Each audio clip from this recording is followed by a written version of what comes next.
I bet that most of you have never been to a flaunch. I bet that most of you don't even know what a flaunch is.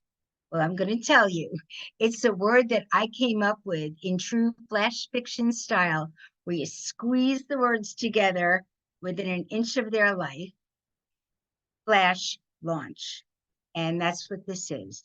The flash fiction launch section of the May issue of the South Florida Poetry Journal.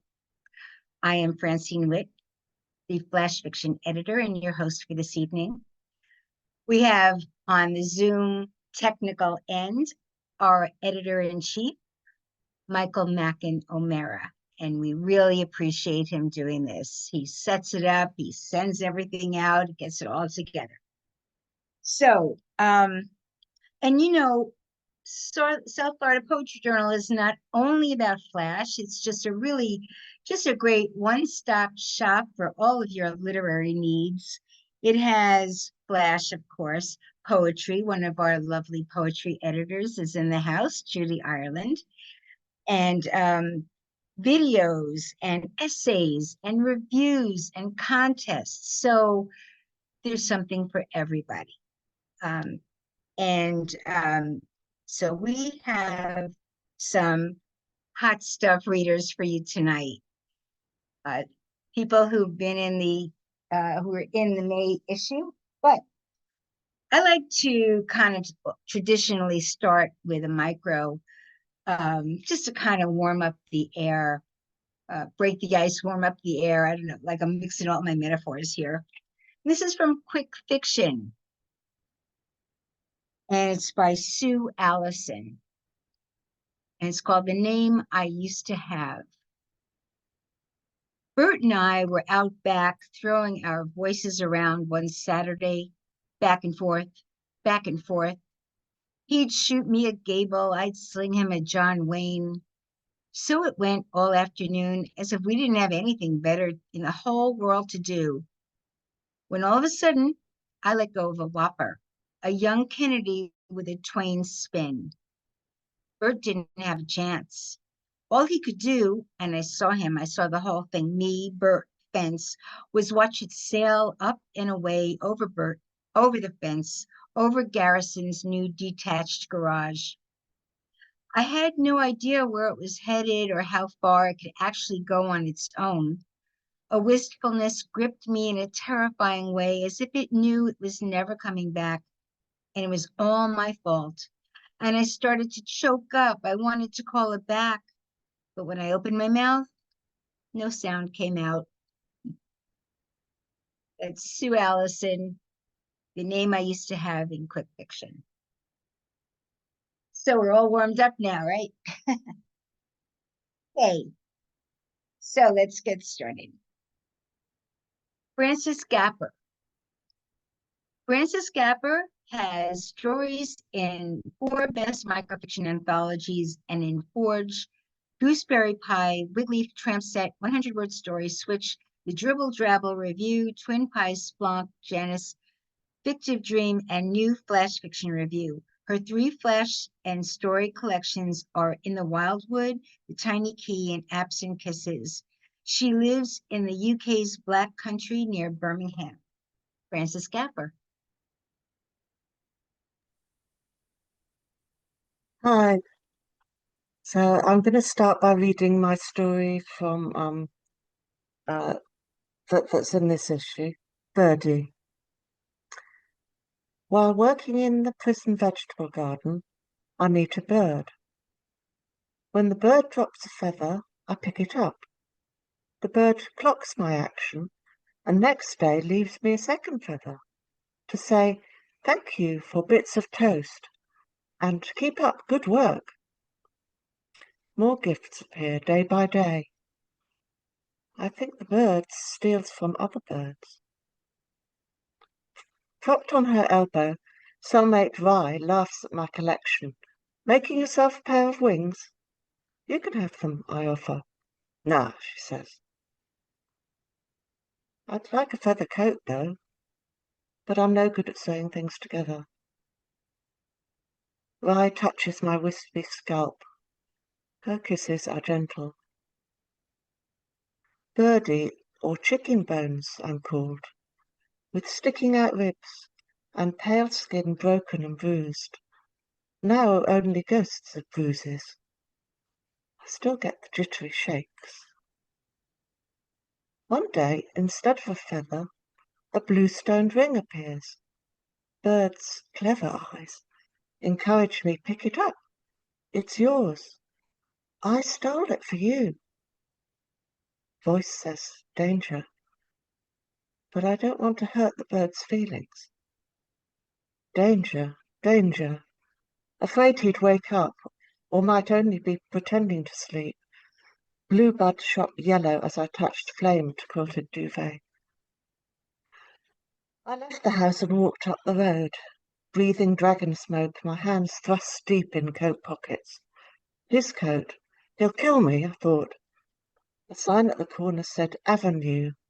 Things happen in avenues, same as estates. In the distance I heard sirens. Voice told me to go back, so I did and sat on the front wall. My fingers smelt of petrol. Wind blew a kaleidoscope of litter, sighed so careless. Bird hopped in pursuit of an empty bag of crisps. Recognize me? It asked. No, I said. A police car arrived. We'll meet again, said the bird, and flew off. Black ashes and embers, a spilt purse of rubies. I stood and stared. Quick march, said the officer, and tapped my head. Rye turns the ring over and over, making it gleam. Slips it on her finger to admire it. Sapphire, aquamarine, or glass? I don't suppose it's worth anything.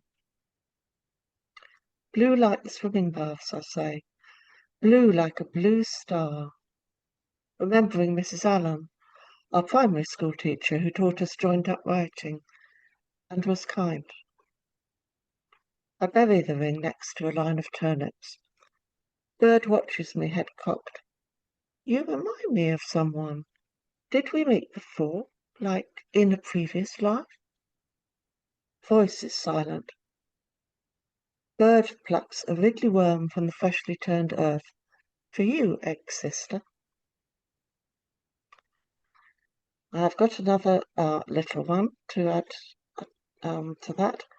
And this one's very short, called Mary Lamb in Little Queen Street. And it's about Mary Lamb, who murdered her mother, and with her brother Charles Lamb wrote Lamb's Tales from Shakespeare. When she's gibbous, I dread.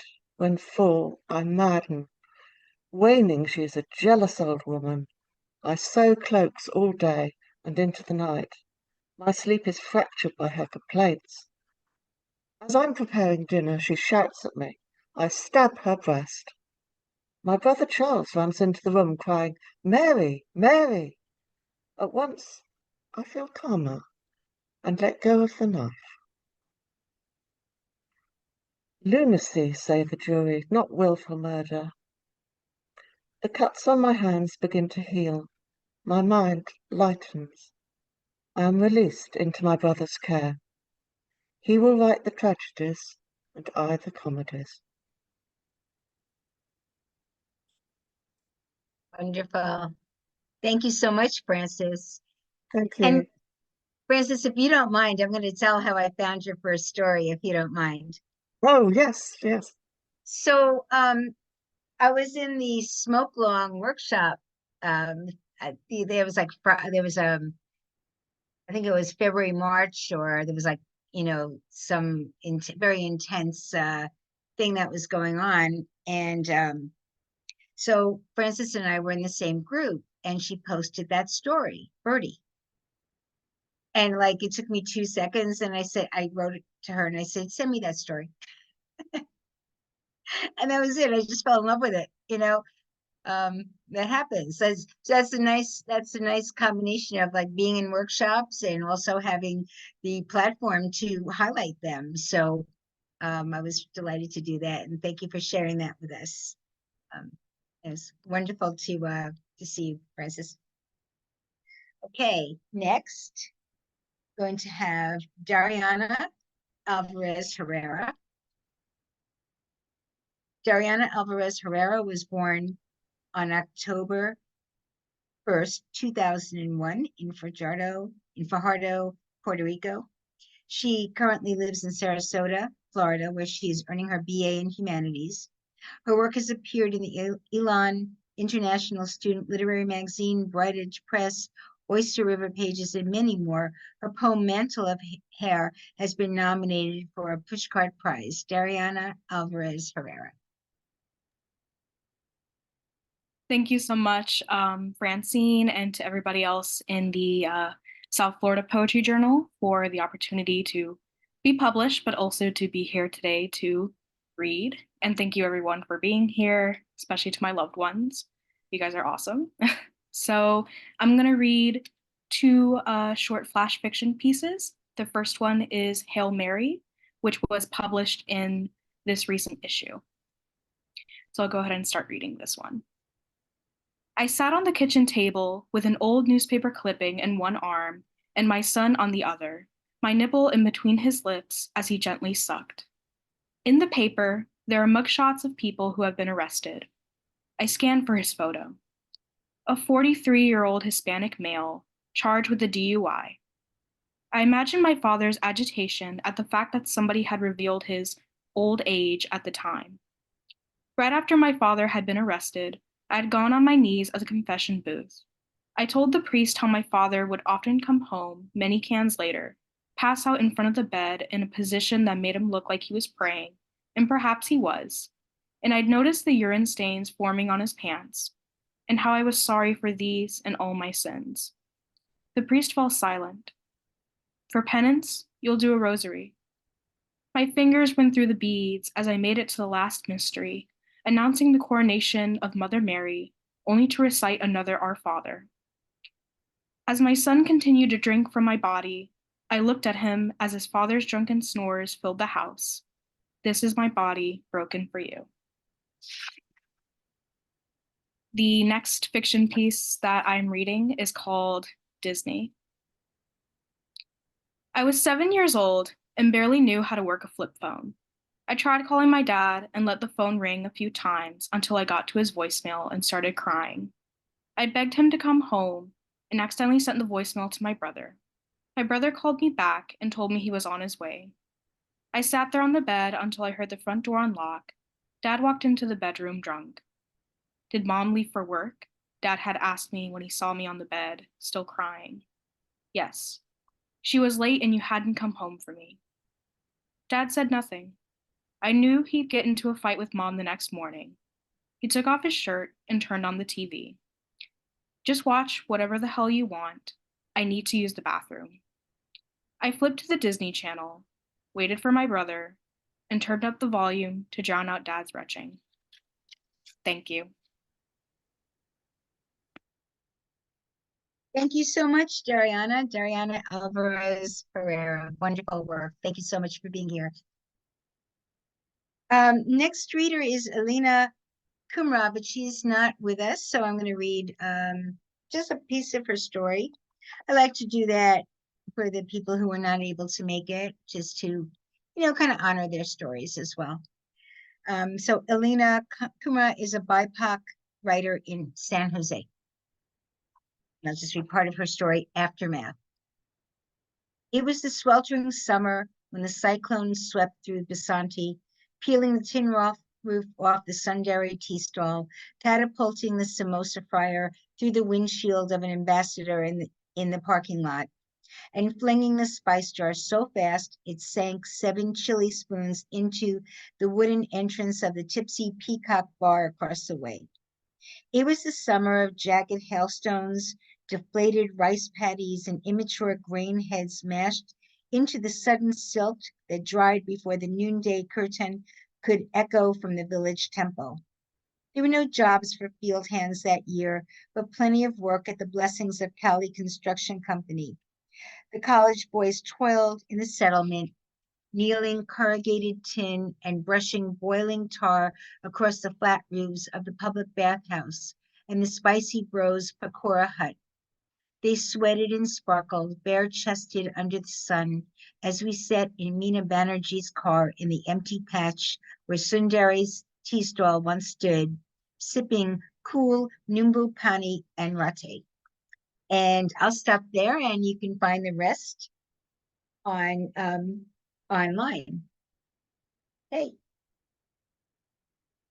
Next, we have Daniel Addercouth.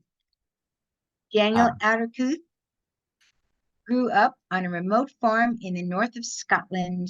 I like to say that, the north of Scotland, but now lives in Berlin, Germany.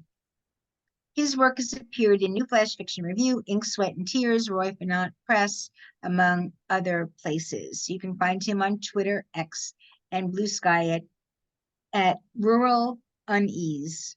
And you can also put that in the chat, Daniel. Daniel Addercouth, welcome. Hi, everyone. Thank you for being here. Thank you to Francine and Michael for giving me the opportunity to be here. I'm really excited about reading. So I'm going to read two pieces. I'm going to start with the piece that was published in the current issue. Through him, with him, in him. You wonder why they make supermarkets like this, with aisle after aisle of instant noodles and energy drinks and nothing resembling real food, despite the piped in aroma of freshly baked bread.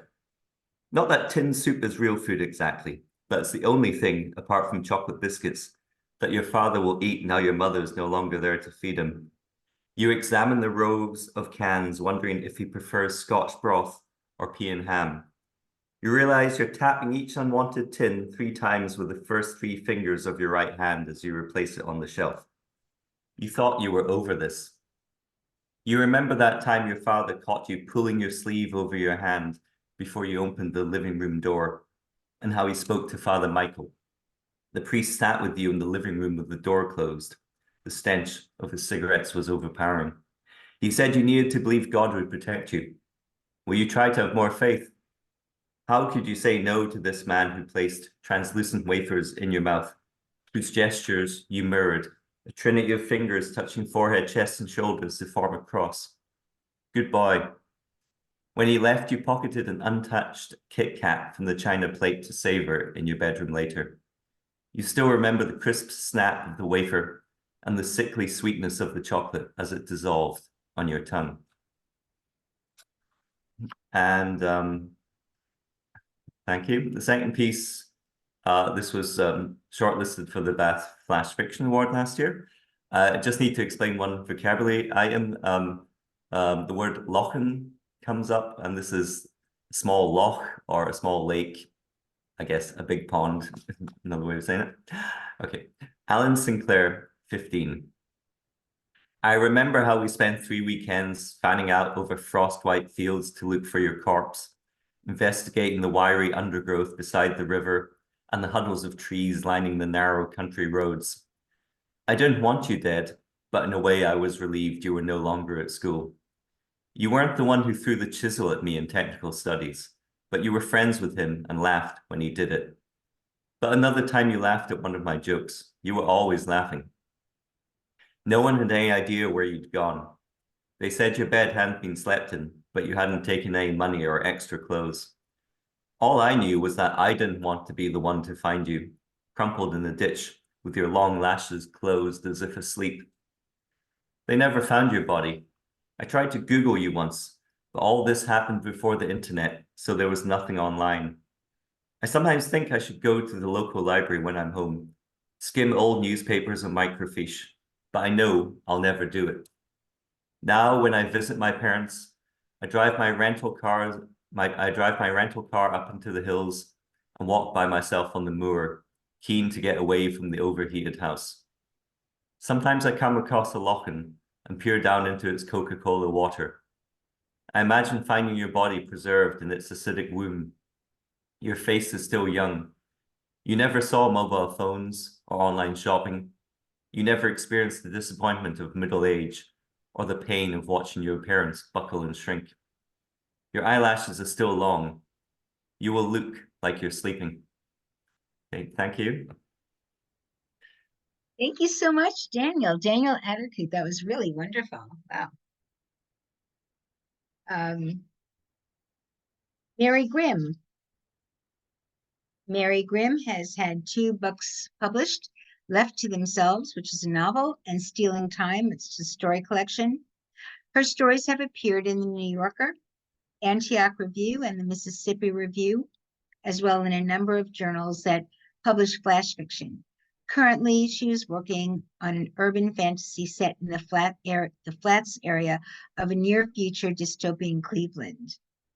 Sounds fascinating. Mary Grimm.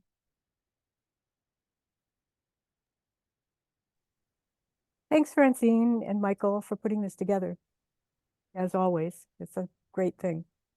I'm going to read 2 flashes. I'm going to read the one that was in the journal second. I don't know, just because. And these are part of a series, and they're pretty much memoir-y and not fiction, to be perfectly honest, about my mother. So first I'm going to read,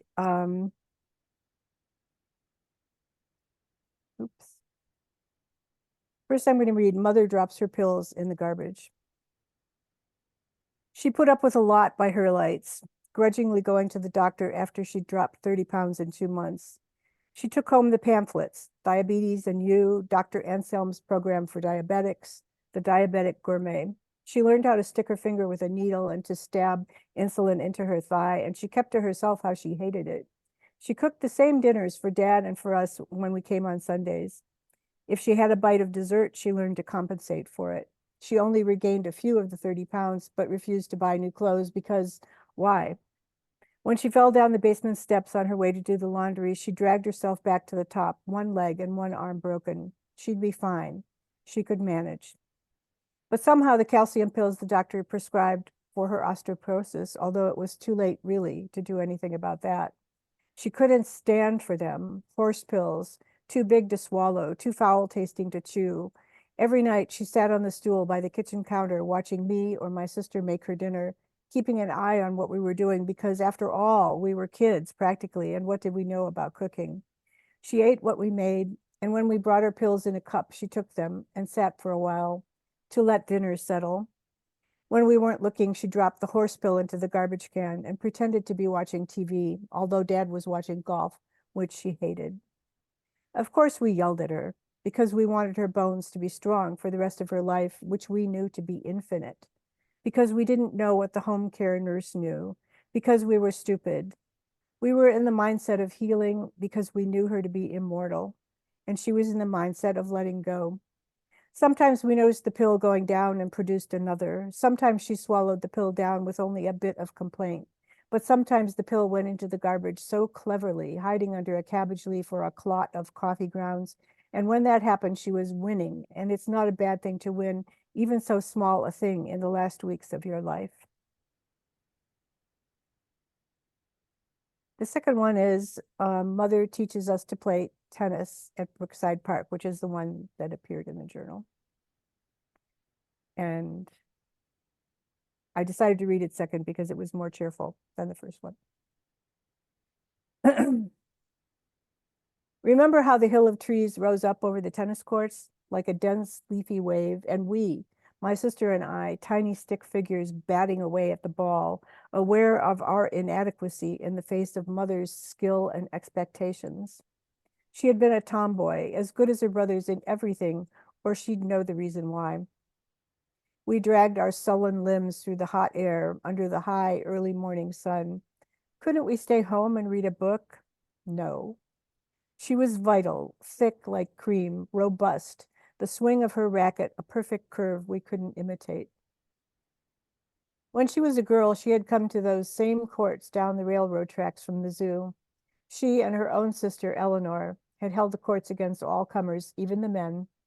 She told us this story in a happy, reflective way, and almost those ancient games began to take shape around us, the two of them in their old shorts and blouses, darting around the court, the scores ringing out in tinny voices, 30 all, 40-30, 40 love. Eleanor jumping like a monkey on Monkey Island at the zoo, and my mother smiling her secret smile, the sun shining on her blonde head, hair done up in a braid. I hit the ball into the proper place, diagonally over the net, and for a minute it was as if I'd been inspired by her younger self, feeling the strength of her arm, her unerring gaze, and maybe my sister felt it as well, poised on her toes and grinning. But when the ball came back, my swing went wide. We could hear the birds in the aviary cawing and hooting. It was time for lunch. Cream cheese and jelly sandwiches with chopped nuts for health and a thermos of lemonade. Remember how she said, "You'll get better," and how we pretended to believe this and almost did. So strong was the power of her faith in us.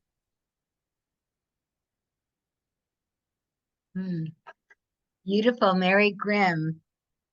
It's so much fun to hear these stories being read, and being reminded why they were chosen. It's like, oh yeah, it's a good story. So thank you so much, Mary Grimm. I'm going to read now for Melissa Ostrom, who is the author of The Beloved Wild, a Junior Library Guild book, and an Amelia Bloomer Award selection, and Unleaving. Her stories have appeared in many journals and been selected for Best Small Fictions 2019 and 21, Best Microfiction 20 and 21, Wigleaf Top 50 22. She lives with her husband, children, and dog Mocha in Holly, New York. Learn more at melissaostrom.com. And I'll just read part of her story. Alphabetical. Edie says it's bad luck she got a job in Murray, one that now, 19 years later, pays too much for her to quit. Marie Greco never left their hometown either, not even the old neighborhood, 2 streets up from the empty factory on the river. Edie and Marie have known each other since 3rd grade, the year that the Grecos moved to Murray. In the decade that followed, Edie's last name of Rogowski guaranteed the girls' closeness, literal closeness, since alphabet-oriented seating charts, gym teams, and group activities regularly lumped them together. Edie recently decided that the G of their last names is the only thing that she and Marie have in common. Still, every few months, usually after running into Marie at Tops Market or Goodman Diner, she finds herself agreeing to a get-together and heading across town. Though Edie moved into an apartment on Price when she turned 20. Marie lives where she grew up, same buckling brick house, brick street. It's macadam patches like bald spots, same green 2-story house. Her parents moved to Tall Pines home 3 years ago, but Marie acts like they're still sitting in the living room recliners. She winces if the screen door slams, bracing for Mr. Greco's scold. And I'll stop there, and you can find the rest of it online. Okay. Next, we have Rena Willis. Rena Willis is a writer and an educator. Her fiction work has appeared in Headland Journal, 5 on the 5th, New Flash Fiction Review, and others. She loves new ideas and encourages different perspectives. She is the founder and director for an international K-12 school in Costa Rica, where her passion for writing and her love for learning intersect. She strives to make a positive difference in her community and in the world. She believes we succeed together. And that's really a lovely thought. And so, Rena Willis. Thank you, Francine and Michael, for setting this up and inviting me to read. Thank you for everyone for coming. I have a couple of pieces I'm going to read. The first one is called Straight Through, and this one was published in the New Flash Fiction Review. It's illegal to shoot pigeons in the suburbs. Maybe it's illegal in cities too, or in counties, or maybe across the whole state. Last night, when I still didn't know if you were dead or alive, I sat at the kitchen table while Dad slumped on the sofa, his head in his hands. It was hot, it was late, You slammed the door on your way out. You wore fuzzy pink slippers with a hole in the heel. You were immense, enraged, unhinged, incapable of rational thought. Because I'd been here before, I made a list of the pills you carried in your purse. I was a coroner before an autopsy, cataloging your belongings. I ran my pencil down the list again and again. My stomach became a cauldron bubbling over. My childhood was lost to me. No matter if I tore up my list, settled my headphones over my ears, and ignored the sobbing from the other room, it would never return. Was it only this morning that you stood in this kitchen, glued to the phone, your smile bright, the room bright? I snuck past to check your purse, count your pills, and when you found me, you laughed. You grabbed my wrists and twirled about the room as if you knew my disapproval would anchor us. I clutched your hands so you wouldn't let go. Eventually, you came home. You didn't look at me. You didn't look at anyone. No one asked why you left or why you came back or where you'd been. It was an unwritten rule. You were small, stooped, silent, empty. I folded my list again and again until it fit in the palm of my hand. I clenched my fist. And though it hurt, I put you to bed, the silence a heavy blanket meant to comfort. Now you pace on the front lawn, the sun sharp across your face, your feet bare, your dirty house dress clings to your thighs. You wave a pellet rifle at the eaves, threatening the pigeons. A policeman stands on the sidewalk, head bent over his radio, one hand on his holster. Our neighbors gather in their driveways. I see the boy who sits behind me in algebra. He is standing next to his mom, eyes squinting, lips parted. I blink, and I am twirling, and we are twirling, and I am squeezing your hands, and I can't hold on. This is the closest I will ever be to you. Your fingers grip the barrel of the rifle, and I want to know if a pellet can kill a person. I will count pills and pellets next time. Pellets go straight through a pigeon, straight through, no regard for the law. This next piece is Tortuguero, and this was a piece that was published in this issue. Let's say the house is on fire, and I'm dreaming that I'm watching turtles hatch on the beach in Tortuguero where we spent our honeymoon. Black sand clinging to my thighs and your cheeks. With each hatchling that emerges, you appear farther away until I could hold you between my index finger and thumb. And I grow older until I am bent double. My skin is thick and tough as leather, and our children are still young, yet they are older than I am because they were born that way, with their bodies aimed at the sea. They struggle across the sand, pink faces raw, lips tight, tongues burning. They know they must go, and that I cannot follow. The house weeps tears of fire from the rafters. The walls pop and crack like my spine when I try to stand, but I am buried in the exact spot where you whispered you loved me, while we watched the hatchling turtles inch their bodies across the sand. I blink, and you are gone again, disappeared over the horizon. We didn't mean to start the blaze, but exhaustion made me indifferent, and frustration made you cruel, and our house is in flames, smoke crashing over me in waves, as our hatchlings stretch their necks and ignore the burning sand along their bellies.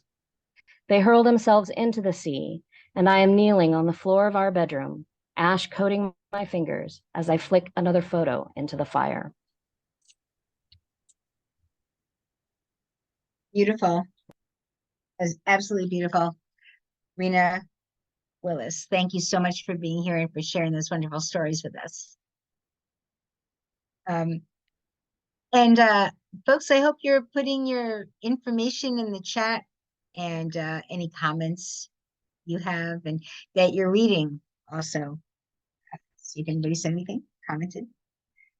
Okay, next we have Erin Vachon. Erin Vachon is a submissions editor at Smoke-Alone Quarterly, a 2023 writer in residence at Linden Place, and a 2023 recipient of the Smoke-Alone Fellowship for Emerging Writers. Congratulations, Erin. Their work has been featured in the Wigleaf Top 50 and nominated for the Pushcart. Best Small Fictions, Best of the Net, Best Microfictions. Their writing appears in Black Warrior Review, Smoke-Alone Quarterly, Diagram, Hayden's Ferry Review, and Brevity, Among others, you can find more of their work at erinvachon.com. Erin Vachon. Hey, thank you. I'm Erin, my pronouns are they, them. And I thought I would read a small one. I'm going to do the opposite of Mary and read the cheerful one first. And this one's an old one that was first in Smoke Long. And it has swans in it because I've been seeing swans everywhere. So I'm going to read this one first. It's called Swan Lake. My jumpsuit straps are tangled up before our date, and I can't unknot them on the hanger. White feather print, time running short, sweat cresting my chest, feeding fabric through openings, no straightening it out, like a misshapen swan. They call the females a pen, boys a cob. You'll be here any minute, and could I keep my pen name and fly like a cob? New gender, new relationships, hands trembling, crisscross connecting, this to that. Should I cut each strap and resew it? This body cannot be left behind. I must construct new couplings, pressing the fabric body flat on the floor. Why can't I go on a date without adjustments, saunter down a riverside terrace in Providence, admire the gondolas gliding, swans kissing on the grass, cob and pen, cob and cob, pen and pen. And when you arrive and say I'm pretty, will you see a straight line from pen to woman? So the swans stop kissing, so I wince at old voices rising up, chords snipped and discarded. People like that make it about their pronouns. Some queer people are too broken to fix. No, this jumpsuit is just adjusting to this fleshy body, gentle apertures, unclenching and releasing, feathered fabric. I won't tear you apart or discard you, only realign my body inside, refasten to make a new pattern. And who wants to wear a straight jumpsuit anyway? How lovely that when you do arrive in shaggy hair and ripped t-shirt and say, I look beautiful, pluck my straps like a banjo. It's not my sex, but this crooked outfit you admire, your palm, an anchor on my back, and we'll jump into the river like two clumsy swans off balance. This jumpsuit allows for forward movement. So when we go out, we'll paddle, then swim, then fly. So that's one. And then I'll read you the one that was just came out in South Florida Poetry Journal, which is like more depressing, but it's fine. Okay. So this is called Dead is a Beat We Cannot Outpace. And this is kind of awfully based on a true story. So. Remember when we found the dead shape wrapped in a blue tarp in the mall downtown, driving up the parking garage ramp to catch the late showing at the IMAX, sandwich baggies of candy secure in our pockets, lubed slick asphalt strobing white under the headlights when the rainstorm misted our hair to frizz in air-soaked night, driving circles toward 360 degrees in high definition, life at the max, spinning the wheel, windows hand cranked down, forearms draping out, tape deck rolling, bottles rattling in the footwell, kicking our sneakers at Mountain Dew empties and sweet punk paperbacks, tires turning silent as the reaper. Remember how we hit the ramp, the quick turn to face a pickup truck idling, lights blinding, a blue tarp wrapped around the shape in the front seat. Is that a dead body? Screech, pull up, stop. That's a person, engine running. I'm not getting out, you get out. I'm not getting out, drive past, press the gas, turn back, drive slow, pass by, real quiet, silent blue body, press the gas faster, jogging toward the glass doors. We are waving at the guard, candy dropping from our pockets, dead tarp, wrapped blue, stiff cadaver, maybe not, dead shape wrapped in blue, they'll check it out. We watch a blockbuster, blue-caped hero flies, victim dies, but justice wins. Drive out, no one checked it out. Truck idling, silent blue, drive down the ramp, parking kiosk, ticket please, truck still there. We told someone, we reported it. Justice, justice, justice. Security vans fly up the ramp. We skid out, past tense, witness us gone, but a blue tarp was really all we saw. Isn't that right? A shape was all we saw that night, because when we talked last week, 15 years had passed and you'd forgotten even that.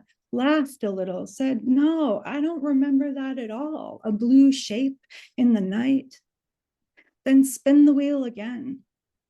Pretend we changed the ending and the future was ours to bend. We hit the ramp, blue tarp, pull up, you'll park. I won't get out, you get out, so I do get out. Open the door, trip on bottles, stumble slow, headlights on, radio static, driver's side, body buckled to the wheel. We're the ones spinning. Blue tarp wrapped up, hoodie over knuckles. I'll knock, hello in there. You'll say, we'll miss the movie. I'll say, there is no movie. Unlatch the door, you'll stumble back. I'll say, can you hear me? You'll say, call the police. I'll say, there are no heroes in any story. Injustice, injustice, injustice. Poke the tarp, body screams. We see its true face on every screen. Yours, mine, tarp. This is the movie, bodies, solid and empty. And when we talk next week, you'll accuse me. How could you? How could you open the door? 360 degrees in surround sound, and endless blue wraps around me. The movie just never stops playing. That was amazing, Erin. That was like almost a tutorial on how the short sentences create that that driving rhythm, you know, and your cadence and the way you read it. Beautiful, just beautiful. Erin and Vachon, thank you so much for being with us tonight. Next, I'm going to read for Rory Perkins, and his story is not very long, so I'm going to read the whole thing. Rory Perkins is a British writer focusing on shorter works. He has been published in Vast Literary Press, 87, Candlelit Mag, and Artem's The Face Project, which is forthcoming. And this is his story. Before I attended my brother's wake, before I identified his body and tried to guess if he had done it on purpose, before he stepped in front of a train and I learned death doesn't have to have a reason, before he came around to talk and I turned him away, before my wife left and ended up in his arms, his bed, before my wife was my wife and we thought marriage would fix our problems, before my mother stopped talking to me and I had my first bump of cocaine, before the world stopped and I no longer trusted my own voice, before words became too much, even yes and no, even love, before Mom told me she hated the sounds of my voice and my brother went searching for a father he would never find, before she kicked us out at 15 and we realized being similar was not the same as being there for one another, before we raced to the bottom of the garden and played at pushing each other into the river. Before that, Mom always got our names mixed up and I didn't have to question who she loved more. That's Rory Perkins. And I'm going to read now. I don't think Samantha made it back. Samantha Moe, she popped in for a second. She wrote a note saying, I'm sorry, I was late. I was teaching a class, and then she disappeared, and I sent her an email, and she said that her internet is sort of spotty, and she would try to come back on her phone, but I guess she didn't quite make it. So I'm going to read part of her story for her. Okay. So Samantha Moe is the author of 2 poetry books, and with more forthcoming in 2024. Animal Heart, 3-day chapbook contest, and Cicatrizing, the daughter, Flower Song Press, and she's received fellowships from Longleaf Writers Conference and Key West Literary Seminar, as well as writing residencies from BCCA and Chateau d'Orquevaux. And I'll just read a little bit of her story. The Saint. You knew you were in love the first day of winter on the beach, cold surf, his wife ahead with golden retrievers who wouldn't stop barking at seals, her scarf bright and red as a blood blister, black hair tied back in a neat bun, your friends on either side of her, the two of you walking slowly behind. You knew you weren't supposed to be alone together, not after she found you whispering over an old photo album from his teenage years when he and his friends dressed up as different saints, reenacting biblical events. There were his hands, shakily captured in the moonlight, mid-prayer, his ex-girlfriend eating macaroni with lump crab, grinning as a poorly made halo tilted off her head, its surface coated in tinfoil. Everyone was holy back then, he was saying, and we all made wings out of newspaper and super glue. I'd always wished to be a saint. She cleared her throat in the doorway, and the two of us separated unaware, and the distance had been eaten in the first place. Unaware any distance had been eaten in the first place. Everything warm and amber as grilled lemon rinds. And I'll stop there. And you can read the rest in the current issue. Samantha Moe. Next, we have Matt Leibel. Is that how you pronounce it, Matt? Leibel. I knew I was going to pronounce it wrong.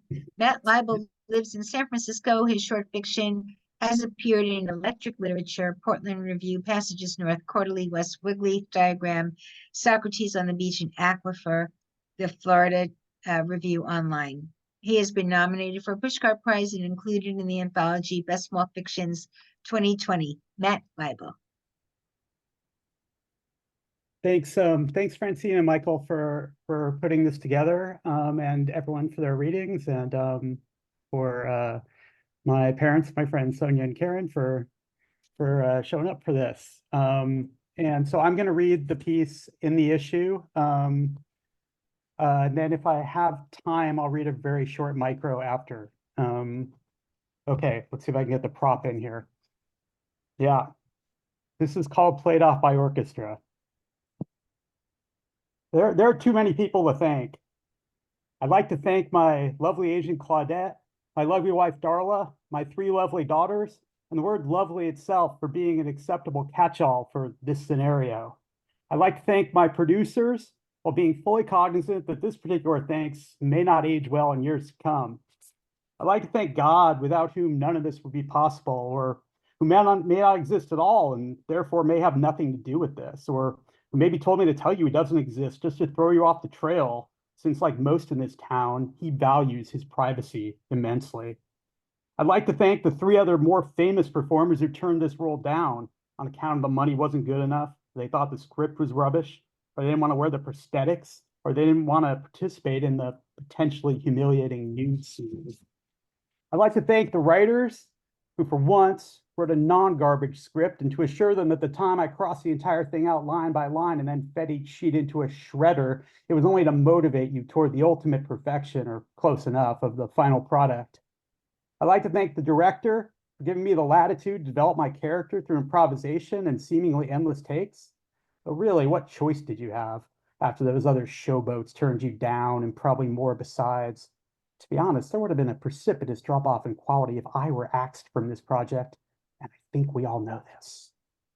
I'd like to thank the makers of certain highly efficient drugs, whose names I'm legally forbidden from mentioning, which gave me the strength to work 18-hour days for upwards of 2 months without completely, bleep this if you must, losing my shit. I'd like to thank the polar ice caps for not completely going to slush before I could get my mitts on this statue. I realize that's a massively egocentric view, and I encourage all of you to do your part to save the planet. But also, if an iceberg were to become sentient, develop a love of the craft, study at Juilliard, and eventually earn its way onto this stage, perhaps for best calving scene, would it care all that much about stepping on my toes? I think not.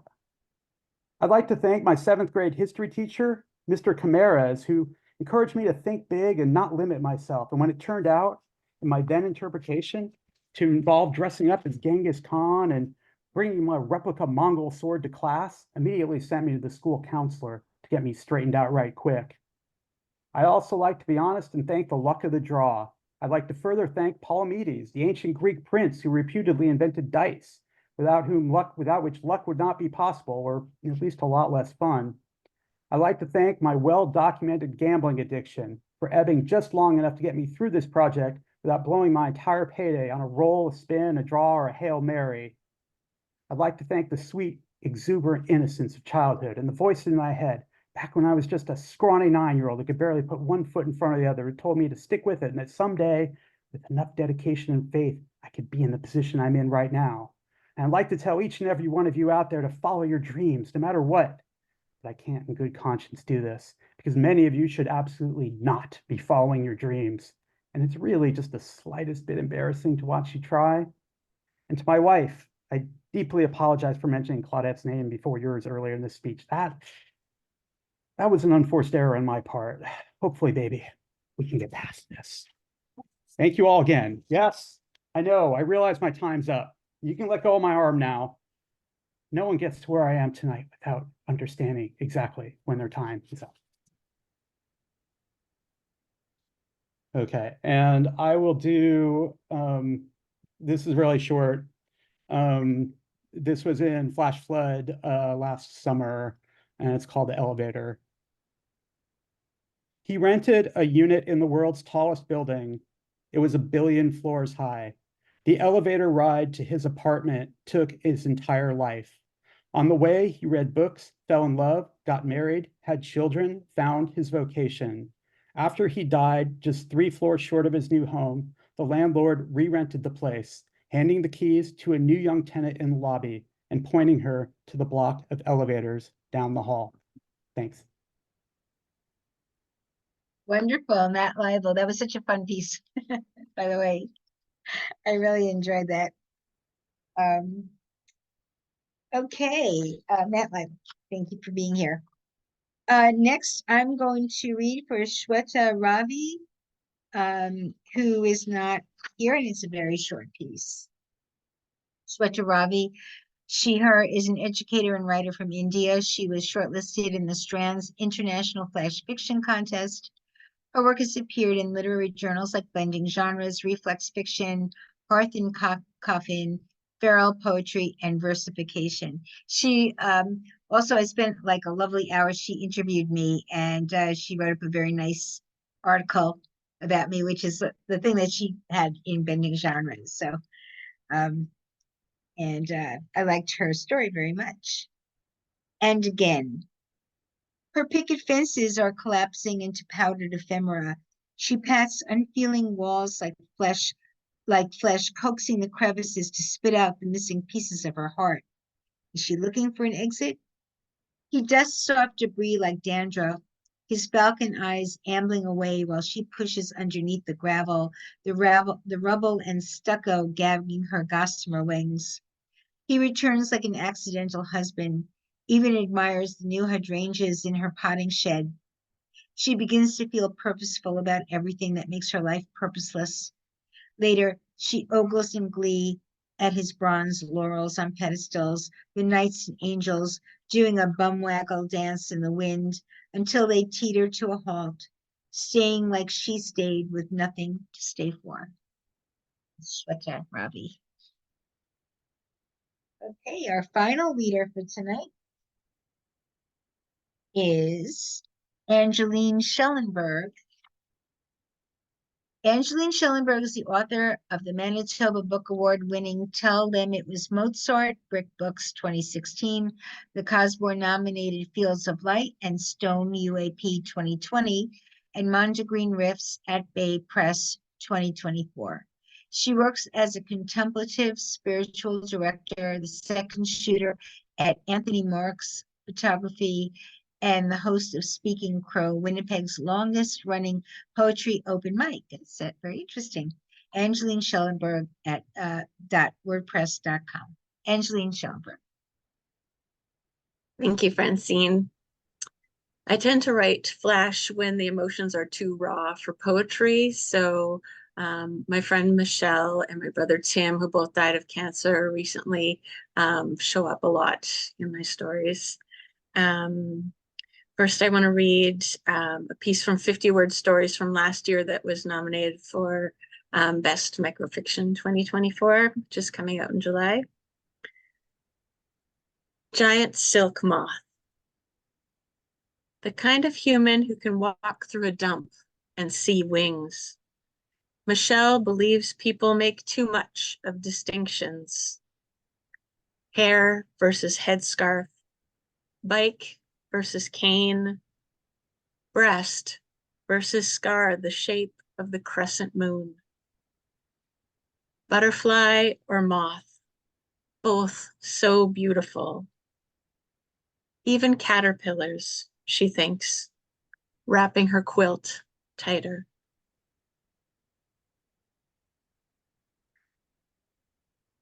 And my piece from South Florida Poetry Journal is called The Tilt. The city was tipping faster now. She could see chunks of aluminum on the riverbank, fish flopping on the far shore. Soon the high-rises would come down. Downtown had been evacuated for months already. She held the empty bike rack to steady herself. She wished the tilt had waited until after her in-person meeting with her replacement brother. Their first FaceTime had been a hoot. But he had to leave the city because he wasn't vital. She was here for the long haul, directing the crews doing the demos. This week's was the longest power outage so far. She rubbed her twitching eyelid with her free hand. The stress certainly hadn't made her feel any younger. She just wanted to enjoy herself, to feel like she had a family again, without the world crashing down around her. With the last of her battery, she sent his final message into the cloud. Beautiful. Thank you so much, Angeline. That was truly one of those stories where you, I looked at it and it's like, first sentence was, okay, love it. Yeah. That happens, you know? Mm. So, anyway, I would like to thank all of the readers, Angeline Schellenberg, Shweta Ravi, Matt Leibel, Daniel Addercouth, Elina Kumra, Dariana, Alvarez, Herrera, Francis Gapper, Mary Grimm, Melissa Ostrom, Rena Willis, Erin Vachon, Rory Perkins, and Samantha Moe. All of you wrote beautiful stories. It was a delight putting this issue together. It really was just really outstanding work. And I thank you for submitting, and please continue to submit to us at SoFloPoJo. Like, I love to see repeat writers, you know, because you know, if you're good, you're good. You know, if the story's good, it's good. So I don't have those kinds of rules set up. You know, thank you so much for being here, for taking the time from your busy lives to do this. I know it's not always easy. We will be recording this. We are recording this. Michael's nice enough to do that, and it will be on the website very soon. And I will be sharing it on Facebook, and I call it X-Twitter. I don't care. And so we're going to turn off the recording in a moment, and we'll stick around for a few minutes. And thank you. And like I always say at Zoom readings, drive safely. Thank you.